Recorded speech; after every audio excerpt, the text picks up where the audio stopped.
Bonjour à toutes et à tous. Peut-être en deux mots dire que Paris School of Business était anciennement l'ESG Management School. C'est une école de commerce après bac. C'est à peu près 2600 étudiants à Paris. C'est 80 enseignants permanents. Et nous avons enregistré une croissance de nos effectifs étudiants au cours des 5 dernières années en moyenne de 5 à 10%. Et donc aujourd'hui, avec 2500 étudiants, nous avions atteint la taille suffisante pour pouvoir développer un plan stratégique plus ambitieux. En permanence, le manager est pris en tenaille entre l'opérationnel et le stratégique, et la réalisation de ces plans stratégiques nous permettent à certains moments de nous poser et de réfléchir sur les perspectives, sur l'évolution des approches pédagogiques et autres. Et donc, deux chiffres sur le marché, sur le poids de la France, avec la permission d'Olivier, qui a sans doute, et pardon Olivier, il y a certains éléments qui ont dû déjà être présentés. La France est, en termes de marché mondial, le 3e pays d'accueil d'étudiants internationaux. On passe très vite dessus avec plus de 260 000 étudiants accueillis chaque année. Mais ce qui me semble assez intéressant, c'est cette étude qui montre qu'en réalité, la France, comme beaucoup de pays anglo-saxons, perd un nombre significatif de parts de marché. Quand on voit les parts de marché aux États-Unis, c'est en baisse. Vous prenez l'Allemagne, le Japon, le Royaume-Uni, Canada et autres, tous ces pays au niveau de l'attractivité et des talents mondiaux baissent. Et puis vous avez à contrario d'autres pays qui enregistrent une forte croissance d'étudiants internationaux, principalement les pays émergents. Alors, nous sommes également interrogés, puisqu'il s'agissait de réaliser un plan stratégique à l'horizon 2020, nous nous sommes interrogés sur le vivier de talent mondial en 2030. Et là, nous sommes arrivés là aussi à une étude qui nous a interpellés et qui tout simplement parvenait à la conclusion que le nombre de diplômés indiens et chinois à l'horizon 2030 représenterait 50% du marché de l'enseignement supérieur mondial. Donc 50% des diplômés à l'horizon 2030 seront ou chinois ou indiens, alors que la France ne représenterait que 1% du marché mondial. Et donc clairement, à partir du moment où vous avez atteint votre taille critique sur le marché national et que vous aviez des ambitions sur le plan international, il devenait important pour nous de voir où aller développer, où aller recruter. Et donc ce tableau nous aide effectivement à voir quelles sont les perspectives de développement. Alors, la France a effectivement un certain nombre d'atouts. D'abord, parce que un certain nombre d'étudiants recommandent la France. Bien entendu, beaucoup d'étudiants qui ont suivi, beaucoup d'étudiants internationaux qui ont suivi leur scolarité en France 1 an ou 2 ans ont été très très satisfaits de leur passage en France. Il se trouve également que Paris est une capitale. Il y a pour la 3e année consécutive, il y a une étude anglaise. Donc pour une fois, ça n'a pas été réalisé par des institutions françaises, mais une étude anglaise qui montre que Paris est pour la 3e année consécutive la ville préférée au monde par les étudiants internationaux. Et donc, c'était un des éléments qui nous semblait également intéressant. Et puis, le coût de la scolarité, en moyenne, est moins important en France qu'il peut l'être également aux États-Unis. Alors, fort de ce constat, on a aussi essayé de nous pencher sur les points d'amélioration. Lorsqu'on interroge les étudiants internationaux, qu'est-ce qu'ils auraient aimé avoir et quels sont les handicaps de manière générale qu'ils trouvent à la France. Alors, on trouve bien entendu l'un des problèmes qui revient le plus souvent, c'est les formalités administratives. On a parlé d'un visa pluriannuel pour les étudiants internationaux. En réalité, on se rend compte que 5% des étudiants internationaux bénéficient de ce visa pluriannuel. Quand on est à Paris, on connaît tous cette difficulté également, les logements qui posent également problème pour les étudiants internationaux. Et puis enfin, le coût de la vie. Donc voilà le constat général et le contexte de marché dans lequel nous devions nous pencher pour développer notre plan stratégique. Alors notre école, et c'est là aussi un atout, fait partie d'un réseau qui s'appelle Studialis et qui comprend 2 grands pôles, un pôle management et un pôle à récréation. Dans ce pôle à récréation, on trouve des écoles de design comme Strat, des écoles de cinéma comme le cours Florent, des écoles d'informatique, des écoles de mode, de luxe, et puis il y a le pôle management. Et dans ce pôle management, il y a ce fameux le programme Grande École, le ESG Management School, que nous avions pour ambition de porter à l'international, et très rapidement nous nous sommes rendus compte, c'est un constat, sur le plan international, la marque la plus connue dans l'enseignement supérieur est la Sorbonne. On a dû vous le dire, et donc pouvoir imposer une marque française à l'international nécessite beaucoup d'investissements que nous n'avions pas nécessairement et beaucoup de temps. Et donc, dans notre périmètre d'école de management, en dehors du programme Grande École ESG Management School, nous avions des écoles spécialisées, mais nous avions également une école internationale qui s'appelle Paris School of Business et qui attire exclusivement des étudiants internationaux pour des programmes anglophones. C'est à peu près 300 étudiants avec 70 nationalités et avec des programmes BBA, des programmes MSc, des programmes MBA entièrement dispensés en anglais. Et donc, tout simplement, ce que nous avons décidé, c'est de rapprocher notre programme Grande École,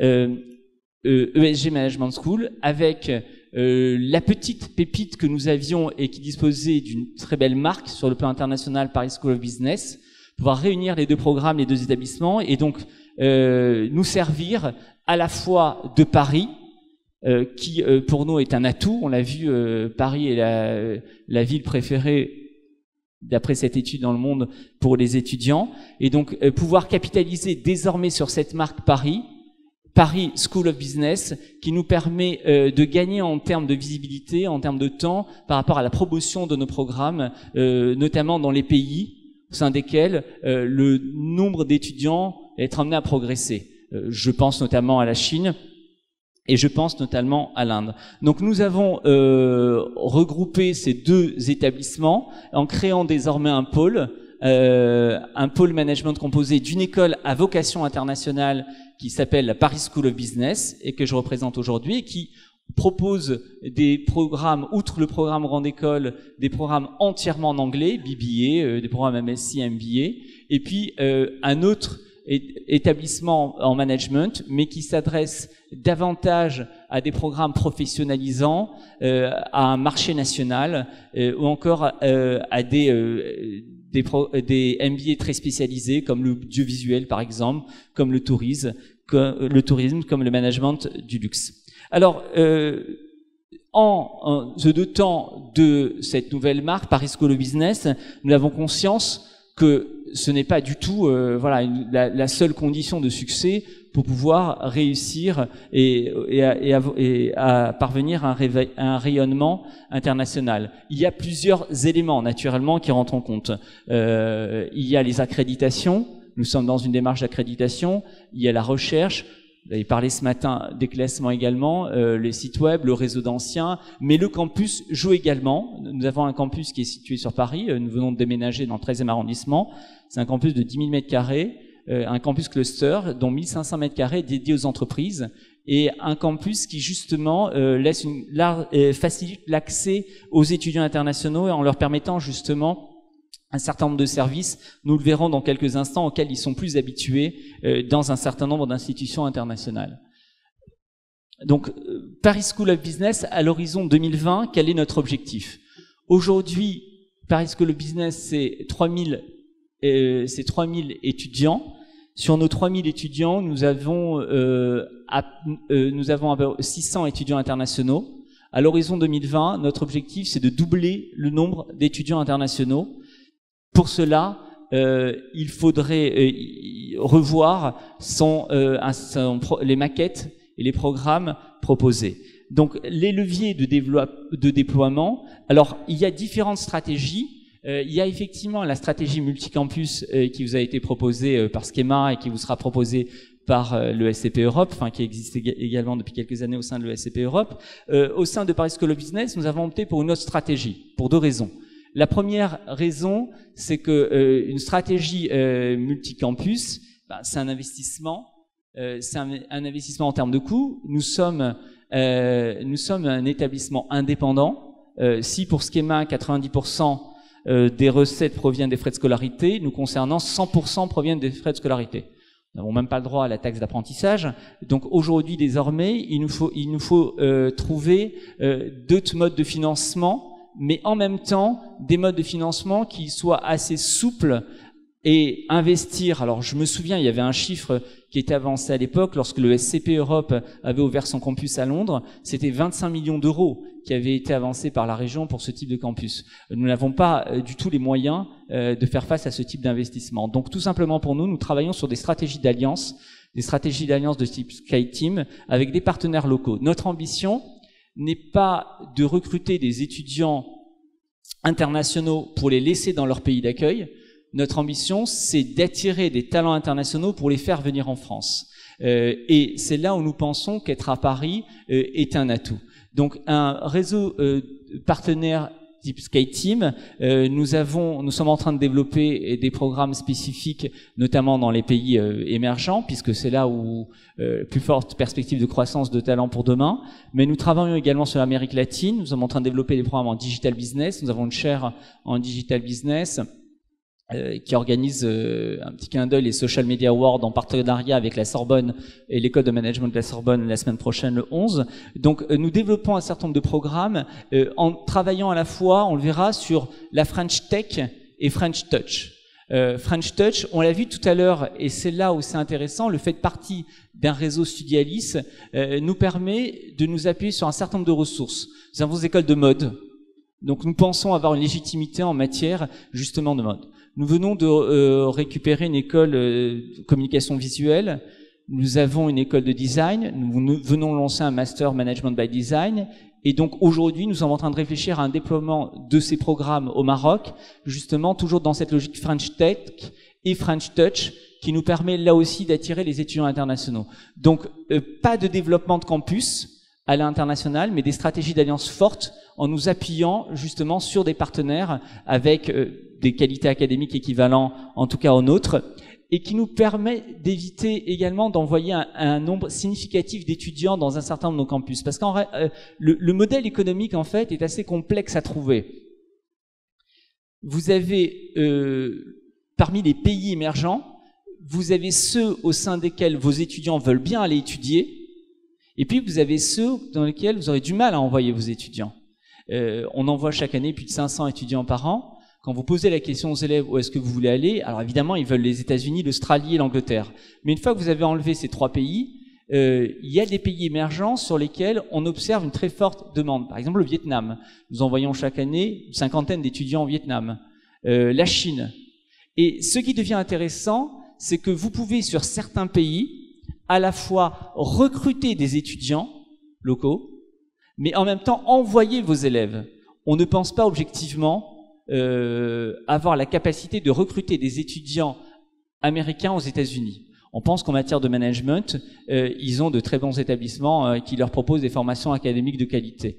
Donc ouvrir un campus aux États-Unis peut effectivement avoir un sens uniquement pour envoyer vos étudiants sur place, mais ensuite avec quand même un risque en termes d'attractivité et de modèle économique par rapport à votre campus. Et donc, nous travaillons davantage sur ces stratégies d'alliance, là aussi, qui nous permettent d'avancer. Et puis, avec des programmes de study abroad, ce qui est assez remarquable quand vous allez aux États-Unis dans certaines universités, vous constatez, je pense notamment en Californie, vous avez plus de 10 000 étudiants internationaux qui sont là pour aucun diplôme, qui sont là pour passer 6 mois ou 1 an, parfois pour apprendre la langue, parfois pour apprendre management, parfois sur des modules spécifiques, tourisme, hôtellerie. Mais ce ne sont pas nécessairement les diplômes qui les intéressent. Ce sont ces parcours de study abroad. Et donc aujourd'hui, on pense aussi que ça peut être un levier pour nous de croissance,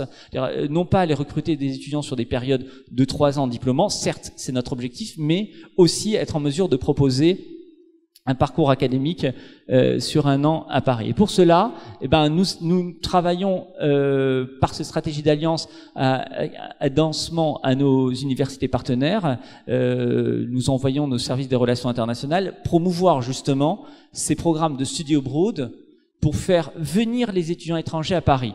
Toujours avec le même objectif, faire venir ces étudiants à Paris. Et puis, par les partenariats scientifiques, là aussi, une interview récente du patron d'HEC, Bernard Ramanso, qui disait les meilleurs ambassadeurs en fait de notre établissement sont souvent les enseignants-chercheurs des autres universités qui vont conseiller parfois à leurs étudiants de venir suivre un an au sein de notre établissement. Alors ça peut être un MBA, ça peut être un MSc, ça peut être autre chose. Alors là aussi, c'est ce que nous essayons de développer. Nous envoyons chaque année plus de 50 de nos enseignants à l'international dans le cadre de colloques scientifiques. Ben pour nous, c'est aussi un bon vecteur de promotion de nos programmes internationaux. Et bien sûr, nous servir pour le déploiement de cette marque à l'international, des instances d'accréditation internationale, mais aussi par les bureaux de représentation français à l'étranger. Ces bureaux sont là pour nous accompagner à attirer là aussi les meilleurs talents. Voilà. Alors, comment accueillir ces étudiants internationaux? Parce qu'il suffit pas de dire on veut passer de 600 à 1200, mais il faut justement leur proposer une structure d'accueil. Alors, notre service, la valeur ajoutée que nous essayons d'apporter, en tout cas que nous essayons de déployer dans Paris et que nous avons développé depuis maintenant 1 an, c'est un réseau qui s'appelle Studialis International, avec une prise en charge complète de l'étudiant international depuis sa candidature en Chine ou en Inde jusqu'à son intégration à Paris.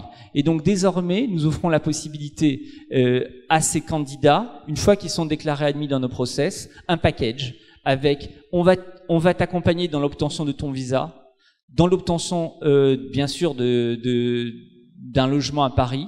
On va aller te chercher à l'aéroport, on va te donner une carte de téléphone dès que tu arrives pour pouvoir assurer. Donc c'est un package entièrement pris en main par le réseau justement Studialis International et que nous sommes en train de facturer aux étudiants internationaux. Donc ils ont la possibilité effectivement de payer le prix normal de la formation qui est autour de 10 000 € à l'année, mais ils peuvent aussi désormais dire moi je veux all inclusive, et ce parcours all inclusive on arrive désormais à l'intégrer parce que nous avons mutualisé au sein de notre au sein de nos équipes, au sein de nos structures, ce type de service.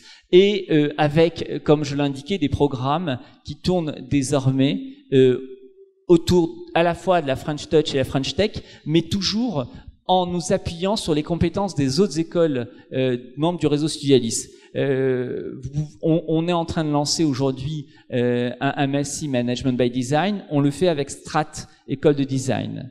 On lance un MSc Data Management Big Data. On le fait avec une école d'ingénieurs du réseau Studialis.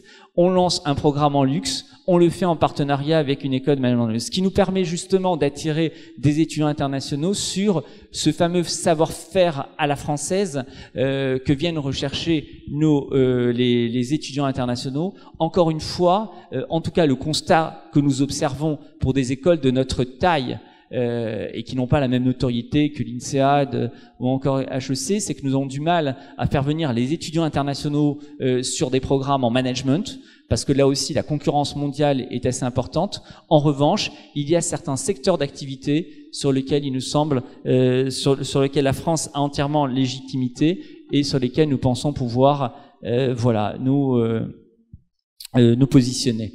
J'espère avoir tenu les 15 minutes de temps qui m'étaient impartis et puis voilà, s'il y a des questions, je me ferai un plaisir de vous répondre. Merci beaucoup.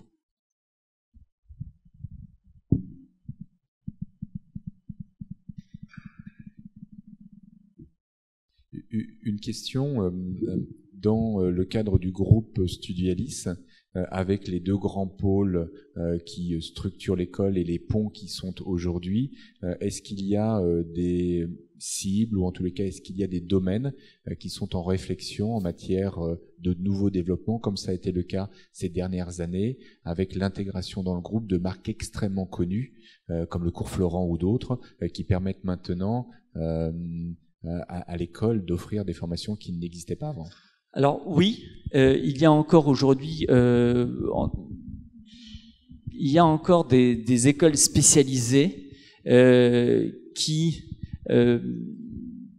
sont, alors, pour pouvoir intégrer une école, il faut qu'il y ait un actionnariat qui soit bien entendu ouvert et qui a envie de changer.